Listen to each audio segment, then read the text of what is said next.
इंदिरापुरम, गाजियाबाद, एक शांत और आम सी दिखने वाली सोसाइटी। बाहर से देखने पर सब कुछ बिल्कुल सामान्य लगता है, लेकिन इसी शांति के बीच एक बंद दरवाजे के पीछे कुछ ऐसा चल रहा था जिसका अंदाज़ा शायद पुलिस को भी नहीं था। 27 साल की नेहा शर्मा ने एक दिन अचानक अपनी सबसे करीबी सहेली को फ़ोन किया। उसकी आवाज़ में एक अजीब सी घबराहट थी। उसने सिर्फ एक ही बात पर जोर दिया, अगर मुझे कुछ भी हो जाए तो अमित को ज़रूर देखना। उसकी सहेली ने इसे एक आम पति पत्नी का तनाव समझकर टाल दिया और हंसते हुए कहा कि सब ठीक हो जाएगा। लेकिन नेहा को पता था कि कुछ भी ठीक नहीं है। उसका डर किसी वहम पर नहीं बल्कि एक ठोस सच पर टिका था। नेहा की इस एक कॉल ने आने वाले हफ्तों की हर घटना को एक संदिग्ध पुलिस केस में बदल दिया। पिछले 2 महीनों से नेहा एक बहुत ही अजीब पैटर्न नोटिस कर रही थी।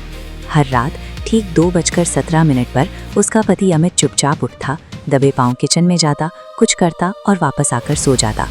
नेहा ने इस अनुभव को अपनी डायरी में उतारना शुरू कर दिया। उसे यकीन था कि उसका पति उसे मारने की साजिश रच रहा है और वो हर रात उसी की तैयारी करता है। और फिर एक सुबह वो डर सच साबित हुआ। नेहा अपने ही फ्लैट में मृत पाई गई। कमरा अंदर से लॉक था और उसके शरीर पर खरोच का एक भी निशान नहीं था। पोस्टमार्टम रिपोर्ट में मौत की वजह हार्ट फेलियर बताई गई। पुलिस के लिए ये एक सीधी साधी प्राकृतिक मौत थी, इसीलिए उन्होंने फाइल बंद कर दी। नेहा ने अपनी मौत की जो भविष्यवाणी की थी वो मेडिकल रिपोर्ट के मुताबिक स्वाभाविक जैविक विफलता थी, जिसने इसे एक अनसुलझी पहेली बना दिया। नेहा की सहेली को घर का सामान समेटते वक्त वो छुपी हुई डायरी मिल गई। उसने बिना वक्त गवाए वो डायरी सीधे पुलिस के हवाले कर दी। डायरी की बातों ने पुलिस को मजबूर कर दिया कि वे बंद केस को दोबारा खोले। उन्होंने तुरंत उस सोसाइटी और उस फ्लैट के अंदर लगे सीसीटीवी फुटेज को खंगालना शुरू किया। फुटेज में वो कैद था जिसकी किसी ने कल्पना भी नहीं की थी। हर रात अमित दबे पांव किचन में जाता और नेहा के पीने वाले दूध में कोई अनजान पाउडर मिलाता हुआ साफ नजर आ रहा था। ये एनिमेशन स्लो पॉइजन को दर्शाता है। 60 दिनों के एक्स एक्सिस पर एक टॉक्सिक केमिकल शरीर में धीरे धीरे जमा होता है। नेहा का शरीर जहर सोख रहा था, जिससे 60वें दिन उसका दिल धड़कना बंद हो गया। ये जहर कार्डियोवैस्कुलर सिस्टम को अंदर से इतना कमजोर कर देता है कि मौत बिल्कुल एक प्राकृतिक हार्ट फेलियर लगती है। इसे पकड़ना आम ऑटोप्सी में लगभग नामुमकिन होता है। सबूत मिलते ही अमित को तुरंत गिरफ्तार कर लिया गया। पड़ोसियों के सामने एक दुखी और रोते हुए पति का जो नाटक उसने रचा था वो चंद सेकंड में चकनाचूर हो गया। पुलिस ने मान लिया कि केस सुलझ गया है। ये एक अनोखी घटना थी जहां एक महिला ने मौत के बाद भी खुद अपनी हत्या की गुत्थी सुलझा दी थी। जांच लगभग पूरी हो चुकी थी, लेकिन अमित ने हिरासत में एक ऐसा बयान दिया जिसने इस पूरी कार्रवाई पर सवाल खड़े कर दिए। अमित का व्यवहार ये संकेत दे रहा था कि हत्या के पीछे का असल सच अभी भी फाइलों से बाहर है। जेल की सलाखों के पीछे अमित ने अपना जुर्म कबूल कर लिया। उसने माना कि उसने नेहा को मारने की कोशिश की थी, लेकिन उसने दावा किया कि नेहा उस जहर का असर होने से पहले ही मर रही थी।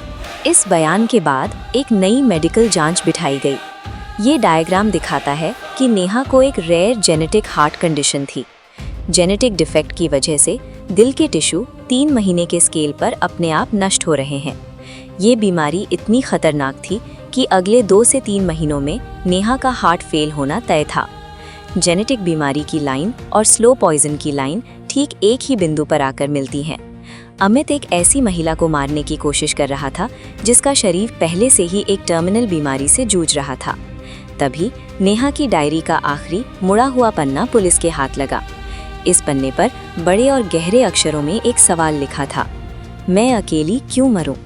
नेहा को अपनी इस जानलेवा बीमारी के बारे में पहले से पता था। उसे ये भी एहसास था कि उसका पति उससे प्यार नहीं करता, जिससे उसके अंदर एक गहरा आक्रोश पैदा हो चुका था।